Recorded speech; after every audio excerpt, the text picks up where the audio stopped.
Assalamualaikum warahmatullahi wabarakatuh. Perkenalkan, kami dari kelompok 9 dari mata kuliah Teori Ekonomi Makro kelas F, Fakultas Ekonomi dan Bisnis Universitas Hasanuddin. Dalam video ini, kami akan memaparkan mengenai ekonomi makro dalam bentuk mind mapping atau pemetaan. Sebelum lanjut ke materi, ada pepatah yang mengatakan tak kenal maka tak sayang. Maka sebelum kita beralih ke materi, ada baiknya saya memperkenalkan anggota kelompok kami terlebih dahulu. Berikut adalah nama-nama anggota kelompok kami. Yang pertama ada saya sendiri.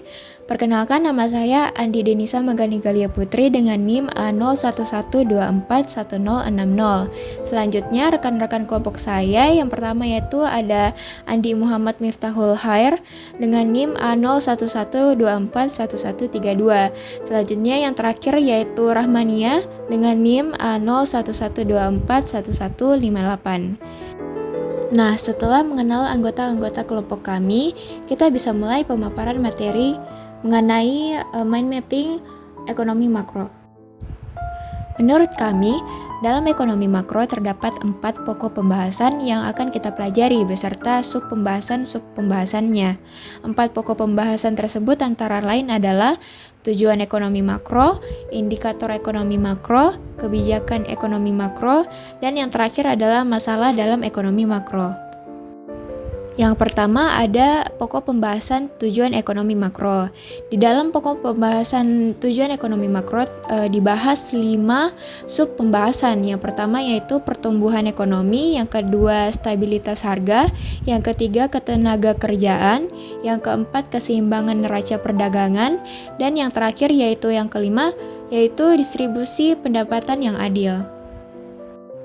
Dalam pokok pembahasan kedua yaitu indikator ekonomi makro, terdapat 5 sub pembahasan yang akan dibahas. Yang pertama yaitu produk domestik bruto, yang kedua tingkat inflasi, yang ketiga tingkat pengangguran, yang keempat suku bunga, dan yang terakhir yaitu nilai tukar mata uang. Pokok pembahasan yang ketiga yaitu kebijakan ekonomi makro membahas 3 sub pembahasan.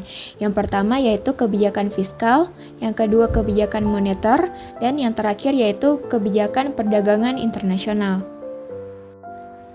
Pokok pembahasan yang terakhir atau yang keempat yaitu masalah dalam ekonomi makro, membahas 5 sub pembahasan. Yang pertama, inflasi yang tidak terkendali, yang kedua pengangguran tinggi, yang ketiga defisit anggaran, yang keempat ketimpangan ekonomi, dan yang terakhir adalah resesi dan krisis ekonomi.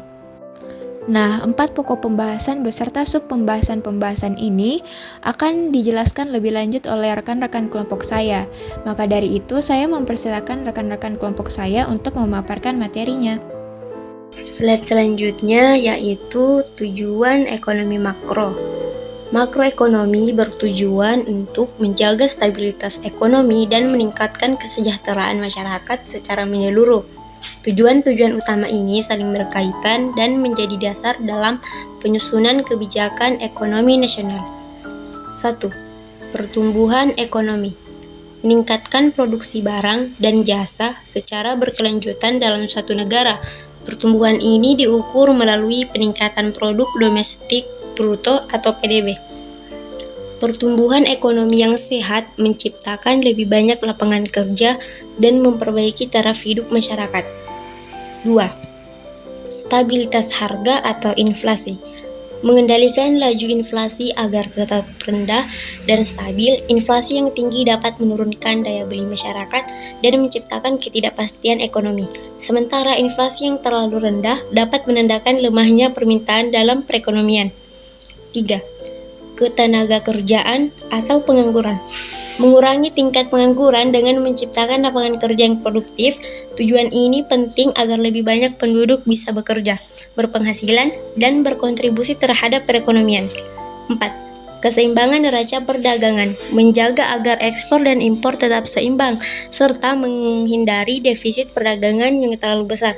Neraca perdagangan yang seimbang menunjukkan perekonomian yang kompetitif dan tidak terlalu tergantung pada barang dari luar negeri. 5. Distribusi pendapatan yang adil. Memastikan pembagian pendapatan nasional berlangsung secara adil dan merata agar tidak terjadi kesenjangan sosial ekonomi yang tajam. Distribusi yang adil mendorong terciptanya stabilitas sosial dan meningkatkan kualitas hidup seluruh lapisan masyarakat. Selanjutnya yaitu indikator ekonomi makro. Indikator ini digunakan untuk mengukur dan menganalisis kondisi ekonomi suatu negara. Beberapa indikator penting adalah 1. Produk domestik bruto atau PDB. Mengukur nilai total semua barang dan jasa yang diproduksi dalam suatu negara selama periode tertentu. PDB yang meningkat menunjukkan pertumbuhan ekonomi. 2. Tingkat inflasi. Menggambarkan kenaikan harga barang dan jasa secara umum. Inflasi tinggi dapat menurunkan daya beli masyarakat. 3. Tingkat pengangguran. Menunjukkan presentasi tenaga kerja yang tidak mendapatkan pekerjaan. Semakin tinggi angka pengangguran, semakin buruk kondisi ekonomi. 4. Suku bunga. Besarnya bunga yang ditetapkan bank sentral untuk mengontrol jumlah uang beredar. Suku bunga tinggi cenderung mengurangi konsumsi dan investasi. 5. Nilai tukar mata uang.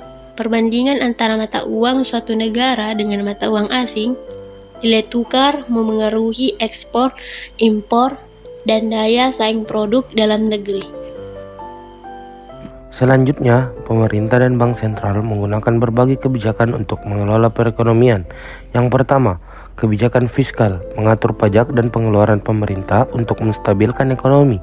Misalnya, menaikkan pajak saat inflasi tinggi atau meningkatkan belanja pemerintah saat resesi. Yang kedua adalah kebijakan moneter.